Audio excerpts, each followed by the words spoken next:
শত্রু কারখানা ঘুম ভাঙার আগেই চালু হয়। চোখ পুরো খোলেনি, শরীর বিছানায়, কিন্তু হাত ইতিমধ্যে ফোনে। কারো ক্ষেত্রে সবেমাত্র ফজরের আজান বা সুবহে সাদিক, আবার কারো ক্ষেত্রে মাত্র সকাল 7টা। আমরা এখনো ঘুম চোখে, কিন্তু আমাদের ফোন ঠিকই জেগে আছে, সারা রাত ধরে আমাদের জন্য কিছু জিনিস সাজিয়ে রেখেছে। একটা ভিডিও, একটা পোস্ট, একটা ব্রেকিং নিউজ। আমরা স্ক্রল করলাম, 10 মিনিট পরেই আমরা রেগে গেছি। কেন রেগে গেছি ঠিক মনে নেই, কার উপরে রেগে গেছি সেটাও একটু ঘোলাটে, কিন্তু রাগটা আছে। বুকের ভিতর একটা জ্বলন নিয়ে আমরা উঠলাম, দিন শুরু হলো। এই যে রাগটা, এটা কি আমাদের নিজেদের? চলুন একটু ভাবি। কাল রাতে ঘুমানোর আগে আমরা কি এই মানুষটার উপরে রেগেছিলাম? এই বিষয়টা নিয়ে আমরা কি আগে কখনো ভেবেছি? এই শত্রুটাকে আমরা আগে চিনতাম? বেশিরভাগ ক্ষেত্রেই উত্তর না। তাহলে রাগটা এলো কোথা থেকে?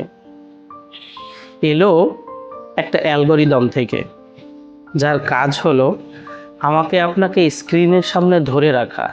আর স্ক্রিনের সামনে সবচেয়ে বেশি ধরে রাখা যায় 3টা জিনিস দিয়ে। 1 নম্বরে রাগ, 2 নম্বরে ভয়, 3 নম্বরে বিদ্বেষ। সিলিকন ভ্যালিতে এটাকে বলে এঙ্গেজমেন্ট।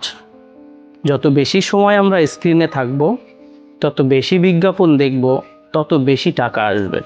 তাই অ্যালগরিদম শিখে গেছে, মানুষকে সুখী করলে সে ফোন রেখে দেয়, কিন্তু মানুষকে রাগিয়ে দিলে সে স্ক্রল করতেই থাকে। আমাদের রাগ তাদের পণ্য, আমাদের শত্রু তাদের উপহার। বাংলাদেশে এই কারখানাটা একটু আলাদাভাবে চলে। এখানে কাঁচামাল বেশি, ধর্ম আছে, রাজনীতি আছে, আঞ্চলিক পরিচয় আছে, মুক্তিযুদ্ধ আছে, কওমি আলিয়া আছে, জামাত বিএনপি আছে, আরও কত কি। এত কাঁচামাল দিয়ে শত্রু বানানো খুব সহজ। সকালে একটা ভিডিও ছাড়ো, দেখো ওরা আমার দলের বিরুদ্ধে কি বলছে। বিকেলে একটা পোস্ট, দেখো ওরা মুক্তিযুদ্ধকে অপমান করছে। রাতে একটা স্ট্যাটাস, দেখো ওই এলাকার মানুষ আসলে যেন কেমন। ব্যাস, পরদিন সকালে আমাদের নতুন শত্রু তৈরি। কারখানা চলছে। চলুন একটা পরীক্ষা করি। আজকে আমরা যে মানুষটার উপর সবচেয়ে বেশি রেগে আছি, তার সাথে কি আমাদের আগে কখনো সরাসরি দেখা হয়েছে, কথা হয়েছে? তার জীবন কেমন আমরা জানি? সে কেন এই কথা বলেছে বা কেন এই কাজ করেছে, সেটা কি আমরা তার কাছ থেকে শুনেছি? নাকি একটা ক্লিপ দেখলাম, একটা স্ক্রিনশট দেখলাম, কেউ একজন বলেছে এই দেখো কি করেছে, আর আমরা বিশ্বাস করে নিলাম।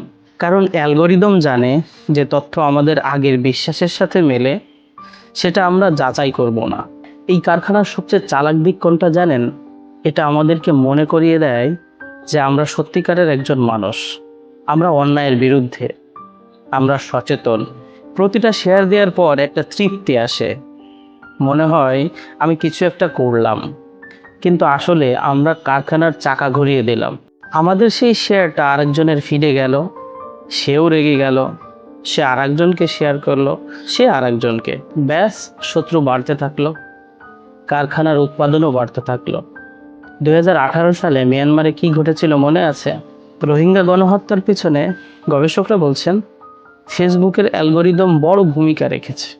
বছরের পর বছর ধরে একটা গোষ্ঠীর বিরুদ্ধে বিদ্বেষের কন্টেন্ট ছড়িয়েছে, মানুষের মনে ধীরে ধীরে গেঁথে গেছে। তারপর একদিন সেই রাগ রাস্তায় নেমে এসেছে।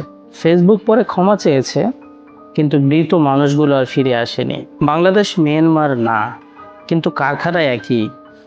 আচ্ছা, আমাদের ফোনে এখন কতজন শত্রু আছে? মানে এমন মানুষ যার নাম শুনলে বুকে একটা জ্বলন হয়, যাদের পোস্ট দেখলে রক্ত গরম হয়, যাদের সম্পর্কে আমরা মনে করি এদের জন্যই দেশের আজ এই অবস্থা। এদের কতজনের সাথে আমরা কখনো চা খেয়েছি, কতজনের বাড়িতে গিয়েছি, কতজনের কষ্টের গল্প শুনেছি? শূন্য। কিন্তু ঘৃণাটা কত বছরের পুরনো মনে হচ্ছে। এই ভিডিওটা দেখে কেউ কেউ বলবেন, তাহলে কি অন্যায় দেখে চুপ থাকবো? না, অন্যায়ের বিরুদ্ধে কথা বলুন, কিন্তু কথা বলার আগে একটু থামুন, নিজেকে প্রশ্ন করুন, এই রাগটা কি আমাদের নিজেদের, নাকি কেউ আমাকে রাগিয়ে দিয়েছে? এই তথ্যটা কি সত্যি, নাকি আমরা বিশ্বাস করতে চাই বলে বিশ্বাস করেছি? এই মানুষটা কি সত্যিই শত্রু, নাকি শুধু ভিন্ন মতের?